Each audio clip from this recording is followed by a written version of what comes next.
बॉम्बे यानी आज की मुंबई, ये सपनों का शहर है, माया नगरी है। यहाँ पर फिल्मी सितारों का आशियाना है। लेकिन इसी शहर ने देश को दिया सबसे कुख्यात भगोड़ा आतंकी, जिसका नाम है दाऊद इब्राहिम कासकर। 80 के दशक में दाऊद बॉम्बे का सबसे खतरनाक बदमाश हुआ करता था, जिसे मुंबईया भाषा में भाई कहा जाता है। लेकिन क्या आप जानते हैं कि ये दाऊद इसी मुंबई शहर में एक शख्स के नाम से इतना खौफ खाता था कि वो हर वक्त उसे मारने की फिराक में रहता था। साल 1986 में दुबई बसने से पहले दाऊद ने उसे ठिकाने लगाने की बहुत कोशिश की, लेकिन सच्चाई तो ये है कि उस समय में दाऊद की हिम्मत नहीं हुई कि वो उस शख्स से सीधी टक्कर ले पाए। कहा जाता है कि दाऊद ने पुलिस के जरिए उस शख्स का एनकाउंटर करवा दिया, क्योंकि उसने दाऊद के बड़े भाई शब्बीर इब्राहिम कासकर को मौत के घाट उतार दिया था, जिसने अपराध की दुनिया में डी कंपनी की बुनियाद रखी थी। दाऊद के सबसे खौफनाक दुश्मनों में से एक, उसका नाम था मनोहर अर्जुन सुर्वे। मुंबई पुलिस की डायरी में उसका नाम मान्या सुर्वे लिखा गया था, क्योंकि अपराध जगत में हर कोई उसे मान्या के नाम से बुलाता था। मान्या सुर्वे के साथ अपराध जगत में दो इत्तेफाक जुड़ते हैं। पहला ये कि मान्या जिस पुलिस एनकाउंटर में मारा गया उसे मुंबई का पहला एनकाउंटर कहा जाता है, और दूसरा ये कि मुंबई के पहले एनकाउंटर में मारा गया मान्या अंडरवर्ल्ड का पहला ग्रेजुएट डॉन था। नमस्कार, मैं हूं आपके साथ मेघना सचदेवा। आज आपको मुंबई अंडरवर्ल्ड के काले पन्नों में दर्ज मान्या सुर्वे का किस्सा सुनाने जा रही हूं। मुंबई एक शहर है जहां दिन रात सुबह शाम हर पल हर लम्हा जिंदगी दौड़ती है पूरे जोश के साथ। यहाँ थमने और रुकने के लिए किसी के पास वक्त नहीं। मुंबई के बारे में एक और किस्सा कहा जाता है कि जो भी इसकी शरण में आया वो इस शहर का हो लिया। मान्या सुर्वे का किस्सा भी कुछ ऐसा ही है। उसका जन्म साल 1944 में महाराष्ट्र के रत्नागिरी जिले के कोंकण क्षेत्र के रंपर गांव में हुआ। मान्या के माँ बाबा कमाने के लिए मुंबई आ गए और उसके बाद से मान्या सुर्वे मुंबई का ही हो गया। यहाँ एक बात और गौर करिएगा कि मान्या का जानी दुश्मन दाऊद इब्राहिम कासकर भी इसी रत्नागिरी जिले का ही रहने वाला था। खैर, दाऊद की कहानी फिर कभी।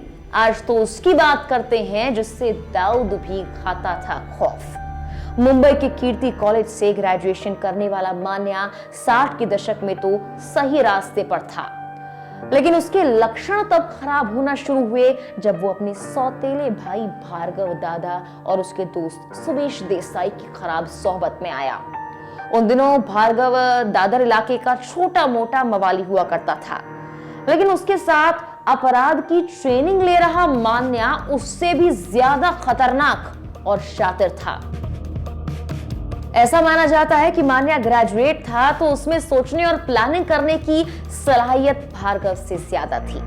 भार्गव अपनी गुंडई का सिक्का दादर में चलाकर खामोश था, लेकिन मान्या की नजर पूरे मुंबई अंडरवर्ल्ड पर थी। फिल्म सत्या याद है आपको? मुंबई का किंग कौन? भेखू मात्रे, कुछ उसी तरह से। लेकिन मजे की बात यह है कि मान्या सुर्वे को पहले ही कत्ल के आरोप में आजीवन कारावास की सजा हो गई थी। ये वाकया है साल 1969 का।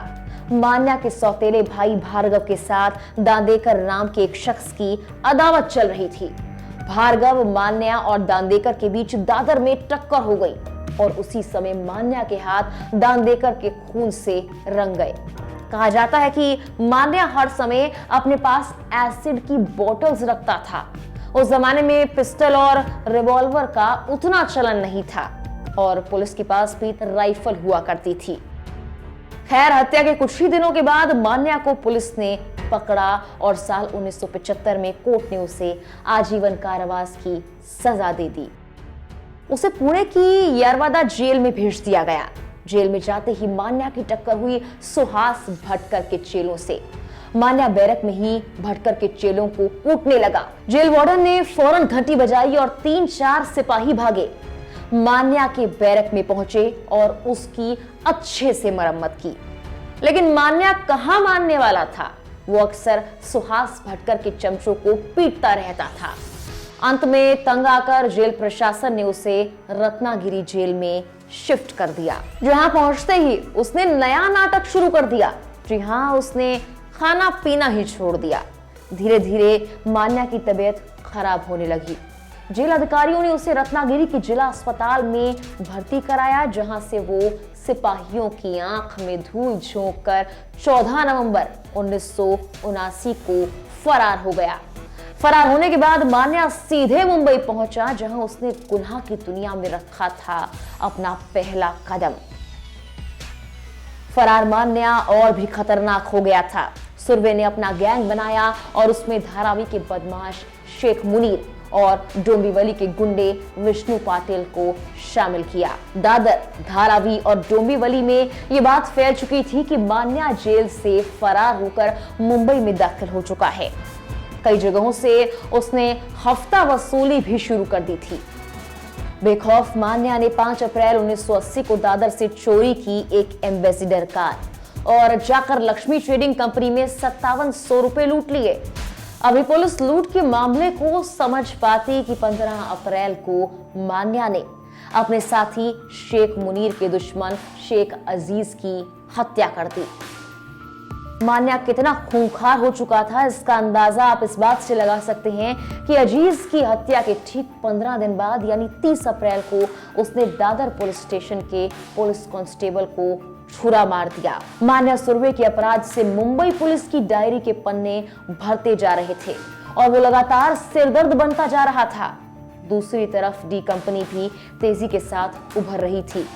दाऊद भी अपने भाई सब्बीर के साथ स्मगलिंग, जुआ, हफ्ता वसूली के अलावा ठेके पर कत्ल कराने के काम में कुख्यात हो चुका था। सुरवे को लगता था कि दाऊद परिवार के रहते वो मुंबई पर अपना सिक्का नहीं जमा सकता। सुरवे ने तय किया कि वो दाऊद के भाई सब्बीर को ठिकाने लगाएगा। 12 फरवरी 1981 की शाम में दाऊद का भाई सब्बीर जब चौपाटी की रेत पर अपनी प्रेमिका चित्रा के साथ प्यार की बातें कर रहा था तो उसे नहीं पता था कि मोहब्बत की ये शाम उसकी जिंदगी को खत्म करने वाली है। सब्बीर प्रेमिका चित्रा के साथ बांद्रा से होते हुए पेडर रोड पहुंचा तो उसे एहसास हुआ कि गाड़ी का तेल खत्म हो रहा है। सब्बीर ने सोचा कि सिद्धि विनायक के पास वाले पेट्रोल पंप से तेल भरवा लेगा। सब्बीर की कार सिद्धि विनायक से पहले थोड़ी धीमी हुई। रात में लगभग 1 बजे प्रभा देवी पेट्रोल पंप पर सब्बीर की गाड़ी के सामने एक एम्बेसडर पीछे से ओवरटेक करती है। खतरे को समझते हुए सब्बीर ने जैसे ही गाड़ी में रखी गन उठाने की कोशिश की तब तक मान्या सुरवे ने उसकी गाड़ी पर अंधाधुंध फायरिंग शुरू कर दी। सारी की सारी गोलियां कार को चीरती हुई सब्बीर के बदन को छलनी कर गई थी।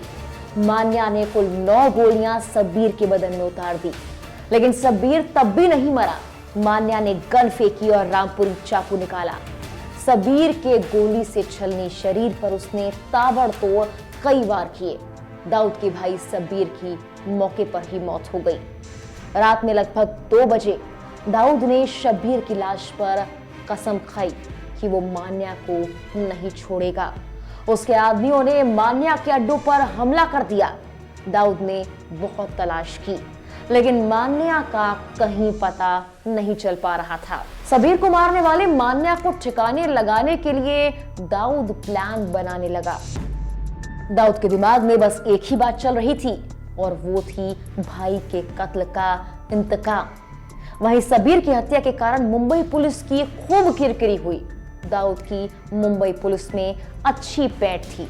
खुद उसके पिता इब्राहिम कासकर मुंबई पुलिस में सिपाही थे। सीधे तौर पर सबको पता था कि मान्या सुरवे ने इस हत्या को अंजाम दिया है, लेकिन कोई कुछ नहीं कर पा रहा था। इस बीच दाऊद इब्राहिम ने तत्कालीन मुख्यमंत्री अब्दुल रहमान अंतुले से मुलाकात की।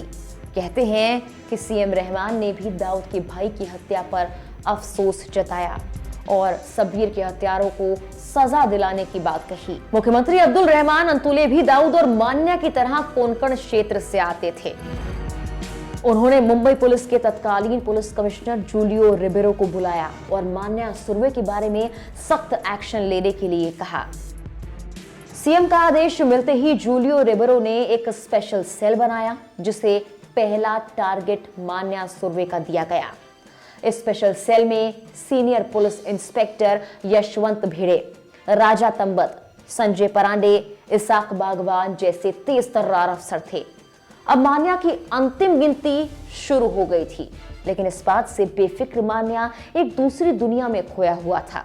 जी हाँ, कुख्यात अपराधी मान्या सुर्वे को मोहब्बत जैसी लाइलाज बीमारी हो गई थी और यही मोहब्बत आगे चलकर मान्या की मौत का सबब बनी। मुंबई पुलिस का टारगेट नंबर 1 मान्या सुर्वे अक्सर वडाला के अंबेडकर कॉलेज के पास एक लड़की से मिलने के लिए जाता था।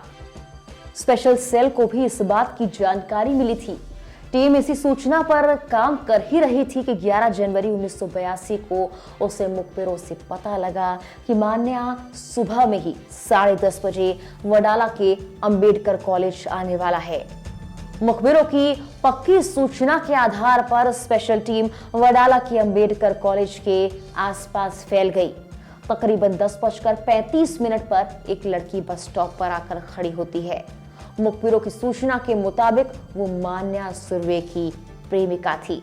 पुलिस सधी हुई निगाहों से मान्या का इंतजार कर रही थी। करीब 10:45 पर मान्या एक टैक्सी से उतरता है। पुलिस उसे पहचान लेती है। पुलिस अफसर यशवंत भिड़े ने इशारा दिया और टीम के लोग उसके करीब जाने लगे। तभी मान्या को लगा कि उसके करीब कुछ लोग बढ़ रहे हैं। उसने अपने मोजे में रखा रिवॉल्वर जैसे ही निकाला। राजा तंबक और इसाक बागवान ने मान्या पर फायर झोंक दिया। बागवान की गोली ने मान्या का सीना छलनी कर दिया। वहीं तंबक की 2 गोलियां भी मान्या के शरीर में दाखिल हो चुकी थी। उसके बाद भी मान्या ने एक एसिड बोतल निकाला और पुलिस पर फेंका, लेकिन शरीर में ताकत नहीं बची थी और वो बोतल उसके पास ही गिर गई। गोली लगे मान्या का शरीर एसिड से भी पूरी तरह से झुलस गया। पुलिस ने उसे कब्जे में लिया और गाड़ी में डालकर सायन के लोकमान्य तिलक अस्पताल में ले गई। डॉक्टर ने उसे मुर्दा करार दिया। मान्या सुर्वे भी दाऊद के भाई शब्बीर की तरह मोहब्बत के चक्कर में मारा गया। कहते हैं कि मुंबई पुलिस को मान्या सुर्वे की मुखबरी किसी और ने नहीं बल्कि खुद दाऊद इब्राहिम ने की थी। फिलहाल के लिए इस वीडियो में इतना ही। इस तरह की और वीडियोस के लिए आप लोकमत हिंदी को सब्सक्राइब जरूर कीजिए। वीडियो अच्छी लगी है तो इसे लाइक और शेयर करना ना भूलें।